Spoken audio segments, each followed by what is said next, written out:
Bismillahirrahmanirrahim. Alhamdulillahirabbil alamin. Allahumma shalli wa sallim ala sayidina Muhammadin miftahi babi rahmatillah adada ma fi ilmillah salatan wa salaman daimain bidawami mulkillah wa ala alihi wa sahbihi. Allahumma shalli ala sayidina Muhammadin salatan taftahu biha lana futuhal arifin wa tufaqihuna biha fid din wa ala alihi wa sahbihi. Assalamualaikum warahmatullahi wabarakatuh.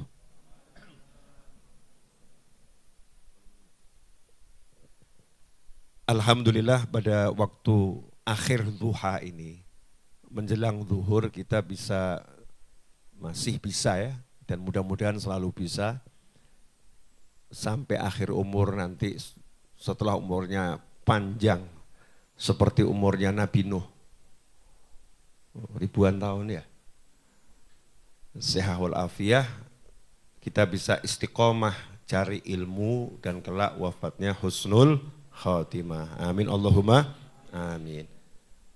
Pada kesempatan kali ini melanjutkan tema semalam. Semalam kita bahas hadis tentang ma naqasat shadaqatun min malin. Atau kama qala sallallahu dalam riwayat Sahih Muslim. Saya sempat jelaskan syaratnya sedekah itu kalau mau disebut sedekah, ya itu harus yang diberikan bagus. Yang diberikan harus bagus. Maka tema pada waktu ini judulnya adalah buang sampah atau sedekah. Ya, buang sampah atau sedekah. Ini banyak orang-orang termasuk mungkin kita tidak belajar Al-Quran dengan baik dan benar. Jangankan kok belajar isinya. Belajar bacanya saja, wallahu a'lam. Membacanya saja juga masih wallahu a'lam. Padahal panduan kehidupan dunia dan sampai kapanpun juga, yaitu Al-Quran. Kalau kita sibuk belajar buku panduan macam-macam, tapi panduan kehidupan dunia sampai nanti selama-lamanya adalah Al-Quran dan kalam Nabi Muhammad SAW, atau yang biasa kita sebut hadis-hadis Nabi Muhammad SAW. Nah, sebetulnya di Al-Quran sudah dijelaskan detil cara sodakoh, ya cara sodakoh. Saya akan bahas satu atau dua ayat. Muncul lagi kopinya, Masya Allah. Jangan dedek Gus. Mas Agus dedek tumpah. Tisu. Ya, kasih tisu biar enggak semutan. Ambilkan tisu. Ya, sebetulnya bukan dedek, kepanasan itu. Satu atau dua ayat. Yaitu dalam surat Al-Baqarah ayat 267 dan 268. Mudah-mudahan dalam waktu kurang lebih 30 menit selesai. Dua ayat dikupas singkat. Ya, dikupas singkat. Pertama yang perlu diingatkan pada saya dan antum semua dan pemirsa dimanapun berada. Ya, buat kamu aja Is. Jazakumullah khairan. Nih, kalau sedekah itu yang bagus, utuh, panas ya Is. Kalau ngasih yang bagus katanya begitu. Tadi saya disedekahi sama Mas Agus. Kopi enak itu. Kopinya sama, cuman dipanasi. Nyantai ya. Perlu diingatkan kepada saya dan semuanya, kita semua diingatkan. Islam itu mengajarkan agar manusia memperlakukan manusia yang lain dengan perlakuan yang the best, yang terbaik. Ya, yang terbaik. Memperlakukan makhluk Allah dengan perlakuan yang terbaik. Itu Islam. Dalam segala hal, sampai kita lihat urusan yang paling sadisnya manusia. Manusia ini kan sadis juga ya. Ayam dibesarkan, disayang-sayang, udah waktunya diapakan? Dimakan gitu. Dimakan, disembelih dimakan. Itu kalau difilmkan gitu ya, sadismu terhadap ayam itu. Bisa nangis kamu tuh. Kita bisa nangis tuh kalau sedikit didramatisir gitu ya, dikoreakan itu. Sekarang kan drama Indonesia sepertinya mau ditenggelamkan sama teman-teman ini, disebut drakor terus ya. Buat dramain, drain ya. Drama Indonesia. Sinetron itu ya. Tapi yang disebut itu aja itu. Kalau saya enggak semuanya. Ngaji aja ya, ngaji. Nah itu kalau sedikit didramatisir. Dari mulai kecil kamu sayang-sayang, kasih makan, dipanggil kur, dipanggil. Ya, setelah dia kelihatan oke gitu ya, kelihatan oke. Terus kamu sembelih, setelah itu kamu namanya bahasa Solonya beteti ya. Dibeteti, betul? Betul Mas Adwin ya? Dibeteti itu dicabuti bulunya, pakai air panas ya. Cabuti bulunya. Setelah itu dia apa? Dia deledel. Jeruan yang dikeluarkan. Terus kalau di zoom. Terus sama kasih bahasa, tega kamu. Ayam yang ngomong begitu ya. Itu kelihatan kita sadis banget. Tapi itu sunatullah. Memang ayam itu diciptakan untuk dimakan. Untuk dimakan. Tapi Islam mengajarkan, kamu harus perlakukan ayam tadi ketika kamu sembelih dengan baik. Nyembelihnya itu pisaunya harus tajam. Dan bahkan tidak boleh baca Bismillahirrahmanirrahim. Cukup Bismillah. Enggak boleh bawa-bawa Ar-Rahman dan Ar-Rahim. Nama Allah yang dua ini enggak layak kamu gunakan untuk nyembelih binatang. Karena ini tidak cocok dengan Ar-Rahman, Ar-Rahim. Bismillah dengan nama Allah. Dan harus sekali jadi. Ojo mbok engke-engke. Bisonya ketul, ya agak pedot Pak. Pedot terakhir diputel lagi kan ya. Naudzubillah min dzalik. Enggak boleh. Kuda yang kita tunggangi, kendaraan. Dulu kan enggak ada motor, adanya kuda, dan nanti juga enggak ada motor. Jangan sok kamu, wah aku enggak butuh kuda, kata kuda, tunggu tanggal mainnya. Sombong amat manusia. Aku tuh kendaraan terbaik, makanya setiap kecepatan diukurnya pakai namaku, horsepower. Enggak ono sapi power. Enggak ada kan ya. Horsepower. Kekuatanku, kuda, tenaga kuda, satuannya itu. Nanti manusia itu akan mengalami satu masa, dan itu sudah disebutkan oleh Nabi SAW. Ya kita bahasakan dengan bahasa kita, akan tiba suatu masa manusia kehabisan energi. Listrik entek, ya nggak ada listrik lagi. Mobil listrik, listriknya nggak ada. Bensin, entah apapun nama energinya habis. Akhirnya kembali naik apa? Kudanya dipanggil, kuda please help me, kata muda.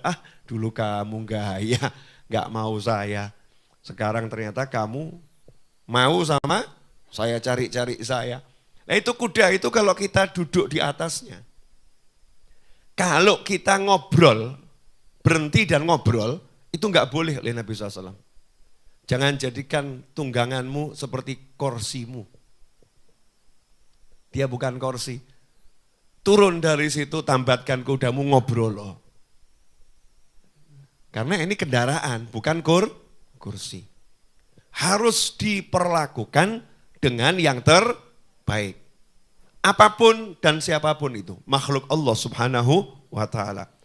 Apalagi saudara muslim. Apalagi saudara muslim. Saudara sesama manusia aja harus diperlakukan dengan yang terbaik. Apalagi saudara muslim. Ini perlu dijelaskan. Jadi jangan dianggap kalau kita menjelaskan seperti ini berarti tidak mengajarkan berbuat baik kepada yang non muslim. Mau muslim, mau non muslim, mau manusia, mau apapun itu, makhluk Allah Ta'ala harus diperlakukan dengan perlakuan yang terbaik. Tapi kalau sesama muslim memang ada poin tambahan, wajar toh ya. Kamu sama tetangga baik, nah sama keluargamu yang tinggal serumah ya harus lebih baik. Kan begitu. Sama orang lain baik, sama tetanggamu kamu harus lebih baik. Yang terdekat, akrab fal akrab. Nah buat kita, saudara muslim harus diperlakukan lebih baik dari kebaikan yang kita lakukan kepada siapapun. Makanya sampai jadi tolok ukur iman. Tolok ukur iman. La yu'minu ahadukum hatta yuhibba li akhihi ma yuhibbu li nafsih. Atau kama qala sallallahu. Tidak beriman. Itu kalau diterjemahkan apa adanya ya. Agak ngageti ya.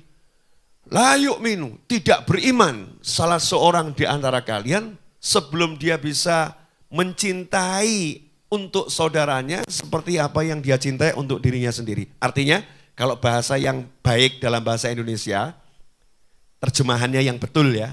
Kalau tadi kan terjemahan letter luck gitu. Tapi itu bukan mengalih bahasakan. Tidak sempurna iman salah seorang di antara kalian sebelum bisa memperlakukan saudaranya seperti dia memperlakukan dirinya sendiri. Itu arti yuhibbu li nafsihi ma yuhibbu li akhihi itu ya. Yuhibbu li akhihi ma yuhibbu li nafsihi. Itu artinya memperlakukan saudaranya seperti dia memperlakukan dirinya sendiri. Beda atau terjemahannya? Kalau diterjemahkan tidak mencintai untuk saudaranya seperti dia mencintai untuk dirinya sendiri, mungkin rodok mumet maksudnya piye gitu. Nah ini bedanya mengalih bahasakan dengan menerjemahkan. Ya, tidak sempurna iman salah seorang di antara kalian sebelum dia bisa perlakukan saudaranya seperti dia perlakukan dirinya sendiri. Kalau dia nggak suka itu, maka dia juga nggak akan beri saudaranya itu. Kalau dia nggak suka makanan itu, maka dia tidak akan berikan makanan itu pada saudaranya. Kalau dia nggak suka baju itu, maka dia tidak akan berikan baju itu pada saudaranya. Kalau dia nggak mau lewat sana takut ada lobang-lobang di jalanan, maka dia akan katakan pada saudaranya, jangan lewat sana. Itu bahaya. Dia perlakukan saudaranya seperti dirinya. Jangan sampai dia celaka. Dia harus bisa dapat kebahagiaan seperti aku. Dia harus bisa sukses seperti aku. Ini baru namanya mukmin yang beneran. Nah konsep ini adalah konsep yang sangat indah. Bayangkan kalau ini kita terapkan. Ada enggak muslim yang enggak sukses? Insya Allah enggak ada. Kecuali ya yang malas gitu kan. Karena yang sukses akan berjuang agar semua muslim jadi sukses. Yang pinter, pinter kok nunjuk ke saya ya. Akan berjuang agar semua yang lain menjadi pinter. Ya, yang ganteng, lah ini repot ini. Berjuang agar saudaranya bisa kelihatan ganteng.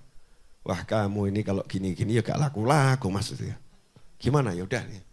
Itu rambutnya potongannya dirubah. Wajahmu tuh mbok di permak titik gitu. Permak titik bagaimana? Kumismu jombok dawakno ngeri ngono ya. Kerok itu. Kalau kamu kerok kumismu tuh kelihatannya kamu jadi cakep gitu, asik. Saya aja lihatnya senang. Itu nanti orang lain juga senang. Cepet rapi nanti kamu. Kalau begini ya enggak rapi-rapi kamu tuh. Nah itu seperti itu ya. Dia akan buat saudaranya itu sukses seperti dia sukses.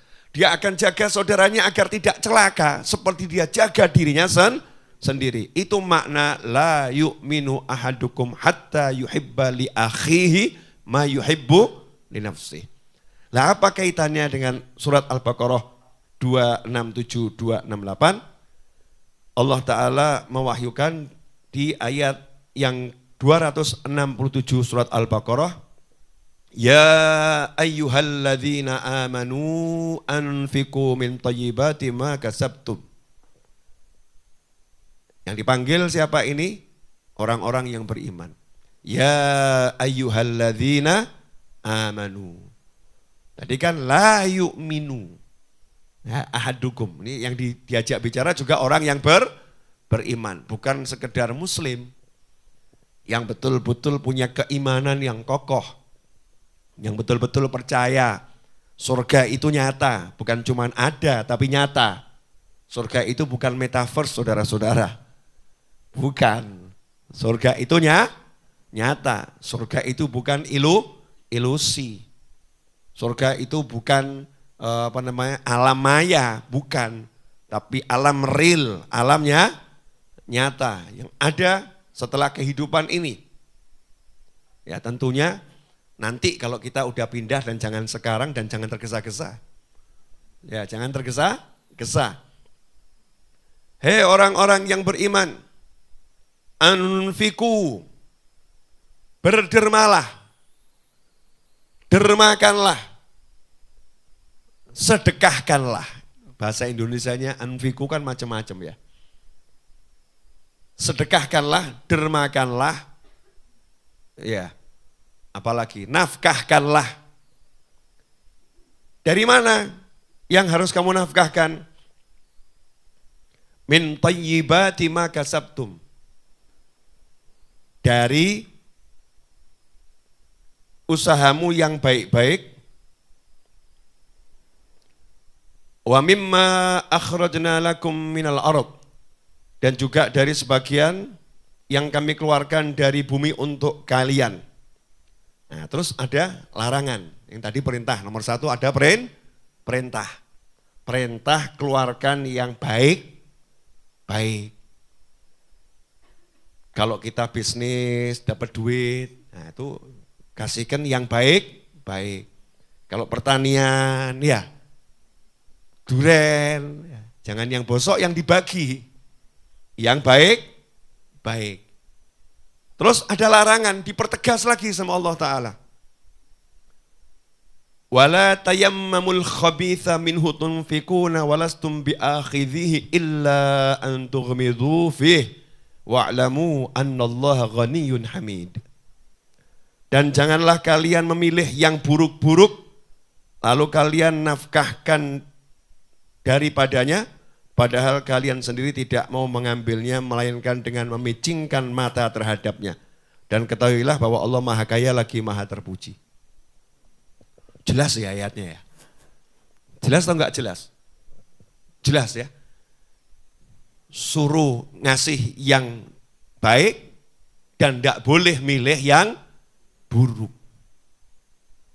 Jadi kalau mau sedekah itu, ya jadi sedekah itu misalnya nih, mbak-mbak ini, mau sedekah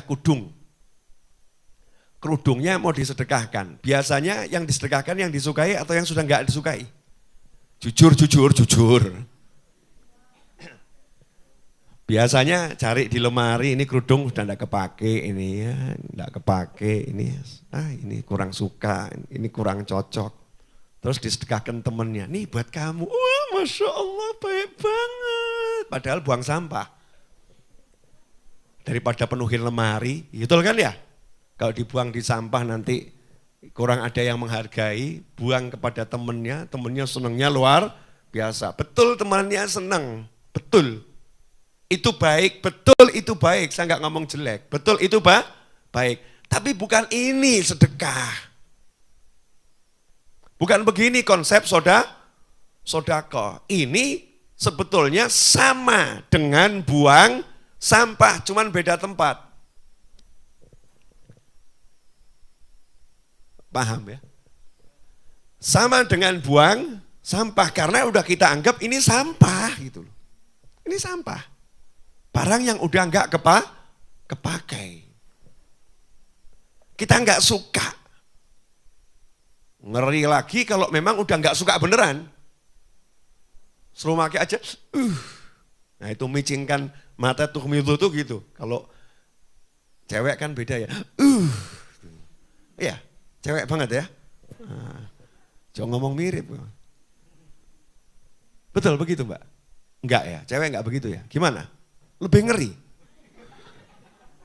Wallahu a'lam, yang tahu ya cewek yang begitu. Di sini kan enggak begitu ya. Ya kalau ada mirip-mirip ya wajar-wajar. Paham ya? Pemirsa, dimanapun antum berada. Jadi sodakoh itu syaratnya dikatakan sedekah. Kalau memang betul-betul pengen diterima. Dan nanti akhirnya dikembangkan dan jadi nambah. Jadi nambah syaratnya bukan buang sampah. Kamu harus berikan yang the best, yang terbaik dari apa yang kamu miliki. Makanya orang dulu tuh kalau datang ke orang lain ya, ngasih itu, Masya Allah, yang dikasihkan yang terbaik. Itu kalau mengutamakan orang lain meskipun dirinya membutuhkan. Aku butuh baju itu, dia butuh baju itu. Ya udah aku tak pakai yang ini saja biar dia pakai yang itu. Ini namanya sodakoh. Sedekah, betul. Memberikan yang the best, yang terbaik. Sanggup enggak kita? Latihan. Mulai nanti kalau di masjid nggak ada QRIS-nya. Kalau di Raudhah kan nggak ada kotak amalnya, adanya QRIS ya. Tapi kalau di masjid yang nggak ada QRIS-nya, Jumatan tuh ya, ada kotak amalnya, buka dompet itu ya, siapkan yang masih baru duitnya. Jangan yang sudah letek, kamu megangnya aja, jijik. Ya, ini bahkan sekarang dikumpulkan al-jijik ini. Ya, ini nanti buat pengemis, Masya Allah. Buat orang minta ini, kumpulkan uang yang letek-letek, yang kotor-kotor gitu ya. Nanti dikasihkan kepada orang minta. Ini sebetulnya ngasih atau buang sampah? Tuh. Makanya saya miris sering, saya bilang, ya Allah tolong dirubah itu yang buat tulisan, mengumpulkan pakaian layak pakai. Dulu pakaian bekas. Untuk fakir, miskin, anak yatim. Sekarang diperbaiki menjadi pakaian layak pakai. Enggak usah toh ya. Masa buat fakir, miskin, anak yatim kok layak pakai. Mbok langsung aja membeli pakaian baru gitu loh ya. Apa sih susahnya ngasih yang baru untuk orang-orang yang kamu anggap dia enggak mampu? Kenapa mesti harus kamu kasih yang bekas? Kenapa harus dimiskinkan terus? Kenapa harus direndahkan? Gak dimuliakan. Kenapa begitu? Mestinya kan buat yang acara keren. Santri weekend go mall with Aitam. Wah, Masya Allah. Main playground. Anak-anak yatim bukan dikasih amplop. Bukan diajari terima. Iya, bukan diajari terima. Tapi diajak pergi ke mall. Kemudian masuk toko pakaian. Pilih yang kamu suka. Wah, panitianya mumet. Enggak usah dipilih, larang pribib. Ya dijolno gitu aja kok repot. Gitu kan ya. Yang penting kan suka baru. Bilangnya aja, wah kalau itu podo panitia juga belum punya duit. Yang itu boleh itu. Yang itu jangan dulu, uangnya belum ada. Kan senang. Itu namanya diperlakukan seperti diri kita sendiri. Kalau anak kita beli kemahalan kan kita juga bilang toh, papa nggak punya duit itu, jangan yang itu, kan sama toh. Tapi yang ada sekarang apa? Pengumpulan pakaian layak pakai. Saya tidak mengatakan tidak boleh, boleh. Cuman kita diajarkan, jadi jangan sampai ini jadi wajahnya Islam itu loh. Islam tuh ini loh nih, Al-Quran, Al-Baqarah 267, 268, ini loh kalau mau tahu bagaimana konsep sodakoh dalam Islam, berikan yang the best. Insya Allah. Kalau ada tamu datang ke rumahmu, kamar tamu itu dibuat yang jelek atau yang paling bagus? Paling bagus, seharusnya. Tapi seringkali enggak. Saonone we. Lumayan toh gratis kok yang golek. Gratis aja kok cari yang bagus. Kalau gratis ya yang jelek. Perlakukan orang lain seperti kamu perlakukan dirimu sendiri. Kan begitu konsepnya. Harus seperti itu. Nah ini kalau bisa kita lakukan dalam sodakoh, dalam kita berbuat sama orang lain, indah. Siap mulai dari yang simple-simple.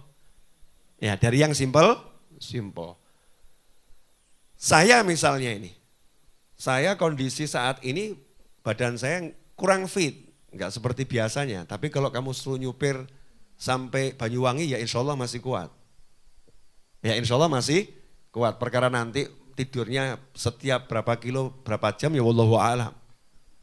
Tapi insya Allah kuat, karena saya bersemangat. Karena saya pengen memberikan yang the best, yang terbaik sama santri weekend, yang terbaik. Makanya saya ya, gimana caranya saya bisa ngajar, kan begitu. Gimana caranya saya bisa ngajar. Jangan kamu kira saya sepanjang malam tidur. Saya terima tamu sampai jam 2 kurang semalam itu. Iya, terima tamu sampai jam 2 kurang. Terus kamu kira saya enggak sholat subuh gitu ya, menstruasi. Ya sholat subuh, ya jamaah, ya membaca wirid, ya tidak tidur setelah subuh. Sampai jam 7:30 saya masih melek, ya masih melek. Manggil anak-anak. Satiis pun dikasih tugas enggak dijalankan. Jam 6 wajib baca Bukhari walaupun sendiri. Tapi enggak dibaca sama Satiis Bukharinya. Betul Satiis? Nah iya padahal dia sehat. Seger. Lupa Mas Edwin. Wajib dibaca. Udah saya manati itu. Nah, itu jam 8 masih melek. Panggil anak-anak. Ada kecoak masuk kamar saya. Tamu tak diundang masuk kamar saya. Saya itu badan gede, kalau ketemu kecoak itu saya enggak tega. Bukan takut, masa takut sama kecoak.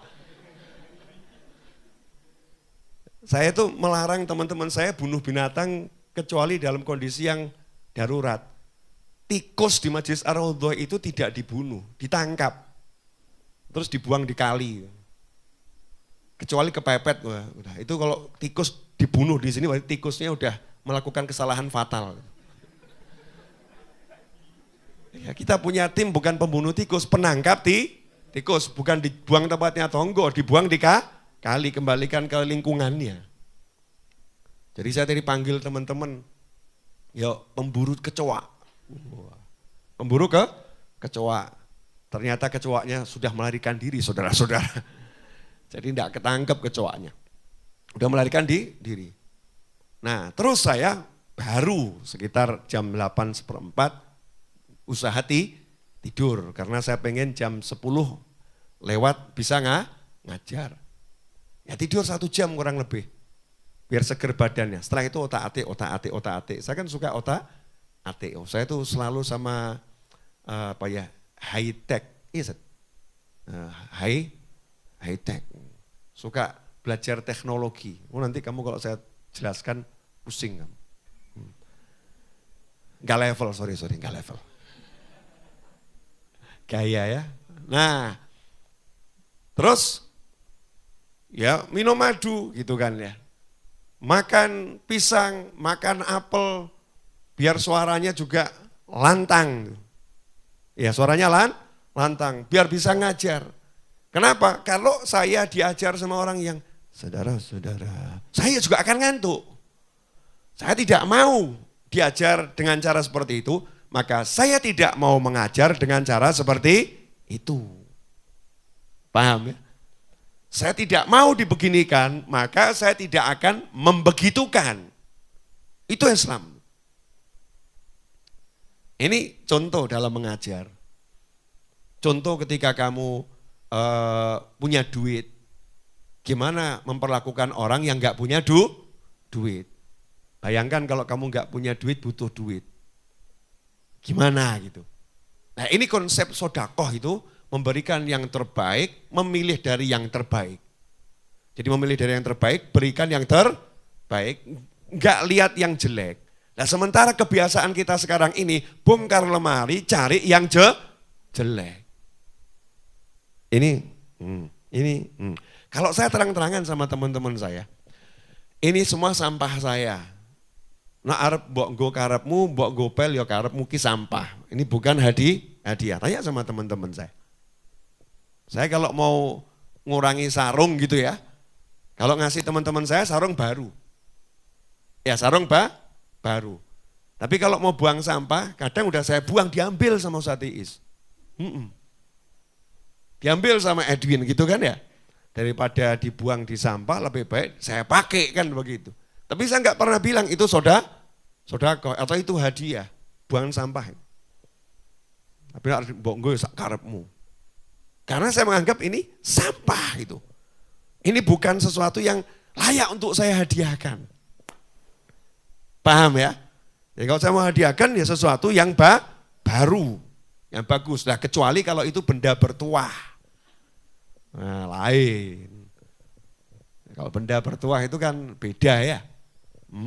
Misalnya kok ada sarung yang dulu saya pakai untuk nikah, itu kan benda bertuah. Misal gitu kan ya. Walaupun sudah soek-soek gitu kan. Wah ini bersejarah, itu lain, itu nilainya mahal. Atau mungkin kamu punya handphone welek gitu ya, mbok simpen, terus kamu bilang, ini handphone saya yang paling mahal. Wong yang ngakak. Jadul welek paling mahal. Ini handphone yang pertama kali saya bisa beli. Ini saya simpen terus, ini penuh sejarah. Ya mungkin orang lain gak menghargai, tapi mungkin ada orang yang menghargai luar biasa. Nah itu kamu berikan pada orang yang menghargai, maka itu namanya memberikan yang terbaik. Jelas? Nah itu yang pertama ya. Kan tadi janjinya 2 ayat. Nah, tambah 10 menit lagi. Insya Allah. Nah ini, kenapa manusia itu takut memberikan yang terbaik? Sukanya ngasih yang bekas-bekas. Sukanya ngasih yang jelek-jelek. Takut memberikan yang terbaik? Jawabannya ini, Al-Baqarah 268. Asyaitanu ya'idukumul faqra wa ya'murukum bil fahsya. Setan, jadi sebabnya itu laki-laki ketemu kata setan. Makanya kalau istri model seperti ini, istrinya sama dengan kesurupan setan. Istrinya setan ngawur kamu. Istrinya kesurupan setan. Istrinya kemasukan setan. Kalau suami model seperti ini berarti suaminya kemasukan setan. Suaminya kesurupan setan. Apa? Ya'idukumul faqra. Ya, terjemahannya apa ini?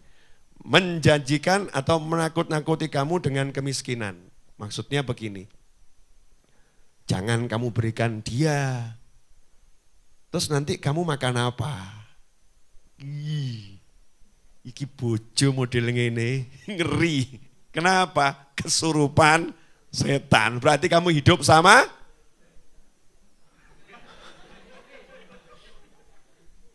ngeri. Ngeri. Kamu jangan berikan motormu kepada adikmu. Wah. Terus nanti kamu pakai apa? Padahal nih istri paham betul, suaminya ya masih bisa beli motor. Ya. Atau istri punya motor miliknya sendiri. Mau diberikan pada adiknya, suaminya komentar. Ngapain kamu berikan adikmu? Itu didik males sama dia, padahal alasannya bukan didik males. Padahal ya bojone ki eman-eman, timbang kayak adik, di Lego kan ya lumayan. Dijual kan ya lumayan buat saya. Ngajari takut miskin, itu setan gitu. Ya'idukumul faqra, bisikkan takut miskin, takut gak punya. Dan itulah yang dikatakan bahwasannya kemiskinan itu ya bisa membuat orang jadi kufur. Kadal faqru ayyakuna kufra. Kadal faqru ayyakuna kufra. Hampir-hampir kefakiran membuat seseorang jadi kufur. Itu yang dimaksud bukan kefakiran. Karena orang-orang fakir itu masuk surga lebih cepat dari orang kaya. Banyak anbiya wal mursalin itu disifatkan secara ekonomi fakir. Tapi kenapa dikatakan kefakiran itu mendekati kekufuran? Bukan kefakiran, tapi rasa takut fakir, rasa takut miskin. Orang kalau udah takut jatuh miskin akan menghalalkan segala cara untuk mendapatkan kekayaan. Nah itu ngeri, bisa kufur nanti. Yang haram dia jadikan halal. Oh halal itu padahal haram. Oh kan bisa murtad kalau seperti itu. Ngeri. Ya mengerikan luar biasa. Bisa nanti ayat Al-Quran diganti-ganti sama dia. Ayatnya bukan itu artinya. Ngeri. Bahaya, kadal fakru ayakuna kufro. Rasa takut miskin itu bisa membuat orang jadi kufur. Dan inilah yang dipakai sama setan. Entek lo duitmu, entek. Habis lo uangmu kalau buat ngurusi saudaramu, habis. Udah saudaramu kasih aja itu baju-baju bekasmu. Gak usah belikan yang baru. Iya, gak usah belikan yang baru. Dah itu anak yatim, kasih yang bekas. Bekasmu masih bagus kok. Bekasmu masih bagus, layak pakai. Gak usah kasih yang baru, nanti uangmu berkurang. Ini namanya dibisiki setan. Sebetulnya Al-Quran ini bicaranya jelas atau enggak jelas? Super jelas. Enggak mungkin enggak jelas, Allah yang bicara, Tuhan kita semua. Ya super jelas. Kemudian setan juga menyuruhmu untuk berbuat fahsya. Nah, fahsya di sini artinya apa? Fahsya itu kemungkaran, ya. Kan inna sholata tanha anil fahsya'i wal mungkar. Keji. Fahsya itu keji. Di antara makna keji itu zina. Ya, di antaranya ya. Tapi di ayat ini makna keji yang paling sesuai menurut ahli tafsir adalah al-bukhul. Kepelitan, kebakhilan. Jadi setan nyuruh kamu untuk pelit, setan nakut-nakutin kamu jatuh miskin, makanya kamu tidak mengeluarkan yang terbaik, kamu pilih yang jelek. Sehingga sodakohnya gagal total. Gagal total sedekahnya. Jadi sebetulnya cukup jelas ya. Nah sebaliknya, wallahu ya'idukum maghfiratan minhu wa fadla, wallahu wasi'un alim. Sementara Allah menjanjikan kepadamu ampunan wa fadl dan fadl dari Allah. Kalau kamu sodakoh yang terbaik, Allah ampuni dosa-dosamu wabih entek. Nah betul ya. Makanya buat orang yang banyak dosa itu sedekah ini penghapus dosa yang luar biasa. Dulu kan gini ya, kalau sekarang satu tombol del, kontrol A, del. Kalau dulu, biasa kayak gitu ya, dihapus dosa-dosanya. Sekarang dihapus dosa-dosanya kita kalau ceramah nggak begini, kontrol A, del, gitu kan ya. Atau enter format, selesai. Gak punya dosa lagi, habis. Satu sedekah bisa menghapuskan semua dosa. Janjinya Allah nih.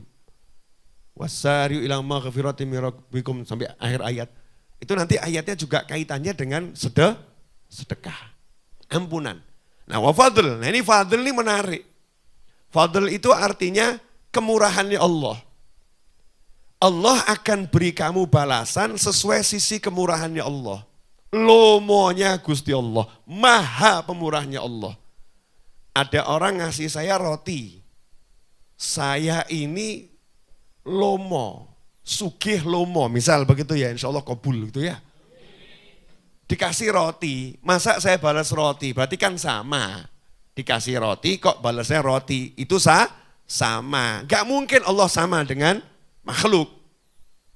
Kalau kamu mengasih roti, Allah balas kamu sesuai kekayaannya Allah. Lebih itu, Pak.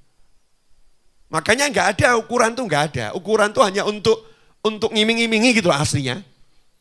Sebetulnya balasannya Masya Allah. Pol-polan Allah ngasihnya. Fadl itu selalu sifatnya memberi tidak sesuai usaha. Karyawan kerja dari Senin sampai Jumat. Gajinya seharusnya selama 5 hari itu 500.000 misal begitu ya. 1 hari 100.000. Tapi juragannya ini dermawan. Hari Jumat mau pulang dikasih gajinya 10 juta. Yang lain ngamuk. Kenapa dia dikasih 10 juta? Sementara saya cuma 500.000. Jawabannya juragannya, duit-duit saya. Kamu kok protes? Kamu kan 500.000 saya bayar. Saya pengen ngasih dia 10 juta kan suka-suka saya. Saya lagi suka sama dia kok. Saya lagi suka sama dia. Ini orang yang sedekah dengan baik tadi, Allah akan begitu. Aku lagi suka sama dia. Jadi Allah ngasihnya tidak sesuai usahanya. Usahanya sedikit, dikasih Allah sesuai kemurahannya Allah. Itu namanya fadl. Ini rahasia ya, jangan kamu share. Nanti banyak yang cepat sugih itu. Wallahu wasi'un alim. Dan Allah maha luas, Allah maha mengetahui. Nah ayat yang sebelumnya, yang 267 ditutup. Wa'lamu annallaha ghaniyun hamid. Ketahuilah Allah itu maha kaya. Maksudnya Allah gak butuh sedekahmu. Allah gak butuh sedekahmu. Jadi jangan sok. Kamu ngasih yang terbaik pun ya, Allah gak butuh sedekahmu. Nah kamu tuh kalau ngasih itu ngasihnya ke Allah. Jangan merasa sok kamu seperti ngasih ke Allah tuh sok gitu ya. Jangan. Allah maha kaya. Jadi dalam bersedekah kamu punya sikap, aku butuh ya Allah. Itu loh. Aku yang butuh ngasih sedekah ini. Nah, sementara ini banyak salah orang sedekah, dia butuh, makanya gagal total sedekah. Kapan kamu sedekah? Sedekah itu 1, ngasihnya ke Allah. 2, harus yang terbaik. Ya, 3, kamu harus merasa kamu yang butuh, bukan dia yang butuh. Ini kalau kita jalankan, indah enggak Islam ini? Indahnya luar biasa. Nah sayangnya, kita yang seharusnya menjadi duta-duta Islam ini, kita sendiri memperlakukan orang lain tidak seperti yang diajarkan oleh Allah dan baginda Muhammad sallallahu alaihi wasallam. Alhamdulillah, mudah-mudahan yang singkat kurang lebih 40 menit Mas Eto. Ya, 42 menit saya bicara, mudah-mudahan barokah dan manfaat. Setelah ini dilanjutkan sholat zuhur ya. Komatnya 12.15 ya, komatnya 12.15. Jadi kalau ada yang mau wudu atau mau selonjoran dulu di sini capek selonjor, monggo silahkan. Kalau balik ke kamar kan agak jauh ya. Nah, kalau mau turun kan tinggal turun silahkan. Pemirsa dimanapun antum berada, ini yang dapat saya sampaikan. Terima kasih telah bergabung dengan channel YouTube Habib Novel Alidrus. Jangan lupa yang belum berlangganan, silahkan tekan tombol gabung dan berlangganan ya, agar bisa berkontribusi sopo laku ya, busi-busi itu ya, untuk orang banyak ya, untuk orang banyak. Nah, di sini semua santri itu dapat kaos, betul ya? Nah kalau santri yang lama, kalau pengen kaosnya baru ya saya suruh beli. Kalau santri yang baru dapat gratis ya. Biar apa itu ya, biar semuanya sama gitu. Seragamnya sama, biar rapi, biar bagus, biar tidak terjadi kesenjangan sosial. Gayane kesenjangan sosial. Sama semua itu, enggak ada beda, biar enggak malu. Dan biar enggak gaya mode-mode gitu, mbak-mbak ya. Arep mode apa ngono ya, santri lo ya. Nah, lain kalau teman-teman saya bebas ya, teman-teman saya bebas. Jazakumullah khairan. Mari kita tutup dengan doa yang biasa kita baca. Allahumma salli wa sallim ala sayyidina Muhammadin min ta'iba bi rahmatillah. Ma fi ilmillah. صلاة وسلاما دائمين بدوام ملك الله وعلى آله وصحبه. اللهم اجعل في طاعتك فرحي وسروري وفي مرضاتك جميع أموري. اللهم يا عالم بحالاتي ومطلع على سرائري ونياتي اقضي جميع حاجاتي واغفر ذنوبي وسيئاتي وتجاوز عن خطيئاتي وزلاتي وتقبل جميع حسناتي وسامحني فيما مضى وما يأتي واكتبني في ديوان ساداتي واسلك بي سبيل نجاتي في حياتي ومماتي. اللهم إني طامع في عطاك راغب في رضاك مستسلم لقضاك فاكتبني من أولياك واسلك بي سبيل هداك والحقني بأصفياك. وصلى الله على سيدنا محمد وعلى آله وصحبه وسلم. الحمد لله رب العالمين.